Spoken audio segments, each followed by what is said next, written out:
মানস ভট্টাচার্য আমার সঙ্গে রয়েছেন, গবেষক। মানসবাবু, আমি জানি না জিন্না বা সুরাবর্দির পর এইভাবে কেউ ঝট করে এক ধাক্কায় কোনো রকম গণনা টননার তোয়াক্কা না করে একটা নির্দিষ্ট জেলার, একটা রাজ্যের একটা নির্দিষ্ট জেলায় সংখ্যাগুরু সংখ্যালঘু ভাগ করে সংখ্যালঘুদের জানমাল নিরাপত্তার দায়িত্ব সংখ্যাগুরু মুসলমানদের হাতে তুলে দিয়েছেন কিনা আপনার জানা থাকলে বলবেন।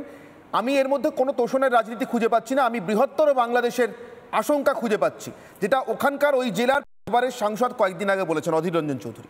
মানসবাবু, দেখো, যত আমরা এই সংখ্যালঘু সংখ্যাগুরু করব তত কিন্তু বিভাজনটা বাড়বে। আমি 3-4টে কথা খুব স্পষ্ট বলতে চাই। প্রথম কথা হচ্ছে যে সংবিধানে সংখ্যালঘু কে তার কোনো নির্দিষ্ট ডেফিনেশন নেই কোথাও। সেই পরিপ্রেক্ষিতে 92-তে সুপ্রিম কোর্টে একটা মামলা হয় যে ভারতবর্ষে আদৌ মুসলমানরা আর সংখ্যালঘু বটে কিনা সেই নিয়ে আমাদের বিচার করা দরকার। তো সেই পরিপ্রেক্ষিতে 2004-এ সুপ্রিম কোর্ট একটা রায় দেয় যে প্রত্যেক জায়গায় সংখ্যালঘুর সংখ্যা সংজ্ঞা নির্ধারণ করা দরকার। আজ অবধি সেটা হয়ে ওঠেনি। স্টেট ওয়াইজ সংখ্যালঘু কারা সেই নির্ধারণ করার কথা সুপ্রিম কোর্ট বলেছিল। দ্বিতীয় ব্যাপার হচ্ছে কমিউনিস্টরা অত্যন্ত সূক্ষ্মভাবে সংখ্যালঘু তোষণ পশ্চিমবঙ্গে পথ দেখিয়েছে। আমি তার 3টে উদাহরণ দিচ্ছি। একটা হচ্ছে বামিয়ানে যখন তালিবানরা বুদ্ধ মূর্তি ভেঙেছিল তখন কলকাতার বৌদ্ধরা মুসলমানদের এগেনস্টে বা আফগানিস্তানের মুসলমানদের এগেনস্টে একটি মিছিল করতে চেয়েছিল। তখন 2001 সাল সিপিএম সেটা করতে দেয়নি, বলেছিল এখানকার মুসলমানরা চটে যাবে।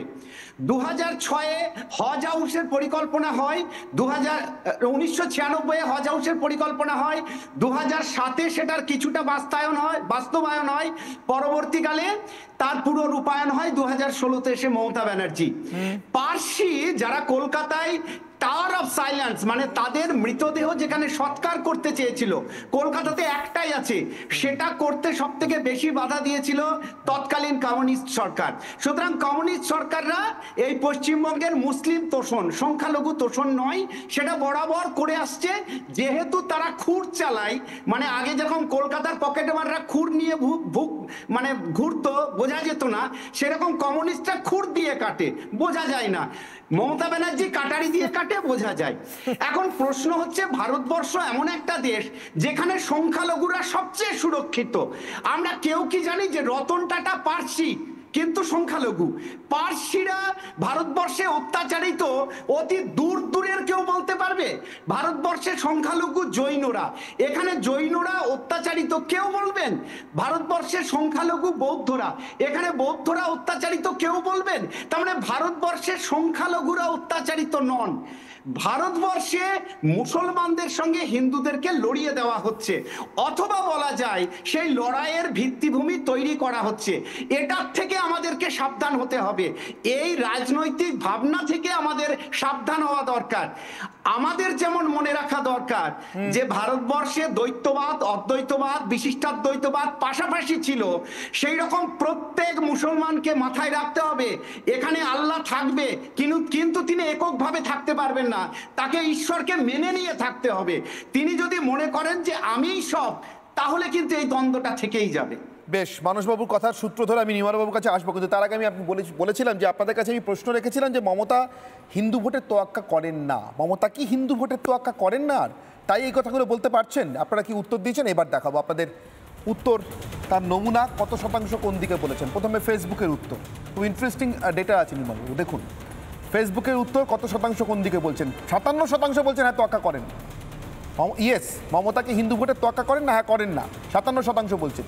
43% কিন্তু বলছেন না করেন, তারা কিন্তু না বলছেন, অর্থাৎ মমতা হিন্দু ভোটের তোয়াক্কা করেন। এবার এক্স হ্যান্ডেলের পরিসংখ্যান ঠিক উল্টো নির্মলবাবু, খুব ইন্টারেস্টিং। 17% মনে করছেন হ্যাঁ, এক্ষেত্রে 17% মনে করছেন অর্থাৎ মমতা হিন্দু ভোটের তোয়াক্কা করেন না, কিন্তু তোয়াক্কা করেন এটা মনে করছেন 83%।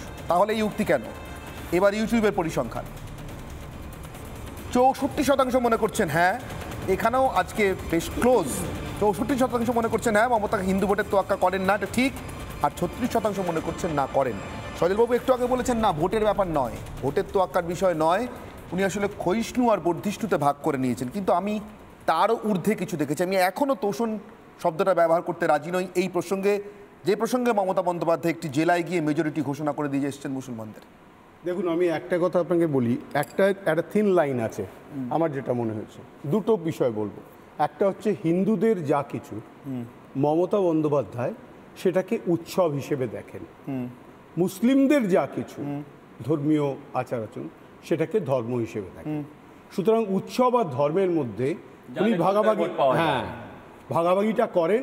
উৎসব সবার, ধর্ম যার যা। এই যে কথাটা, এটা ওই কমিউনিস্টদের মতোই ওই খুর দিয়ে কাটা, কপাত করে কেটে দেওয়া নয়, খুব খুব চালাকি করে। আর এই মেজরিটি ঘোষণাটা, এই যে মেজরিটি ঘোষণা, এটা কি কাটার দিয়ে কাটা না?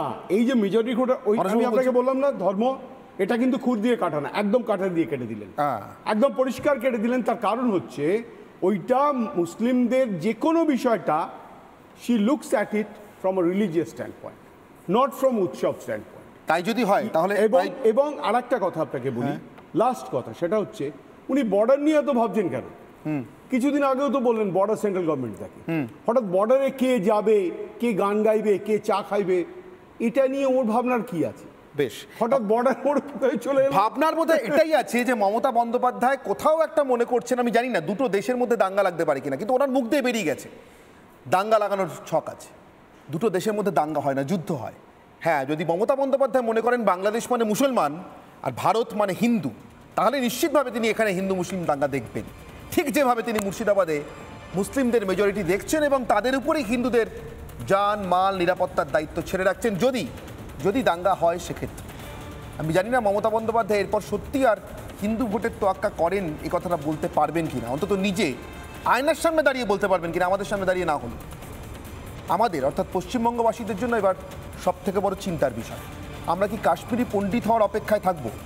এক রাতে ঘোষণা আসবে কোনো জায়গা থেকে, হয় মুসলিম হও মানে মেজরিটি হও, না হলে পশ্চিমবঙ্গ ছাড়ো। নানা ধরনের কন্টেন্ট দেখার জন্য লাইক করুন, শেয়ার করুন আমাদের ফেসবুক পেজ, সাবস্ক্রাইব করুন আমাদের ইউটিউব চ্যানেল।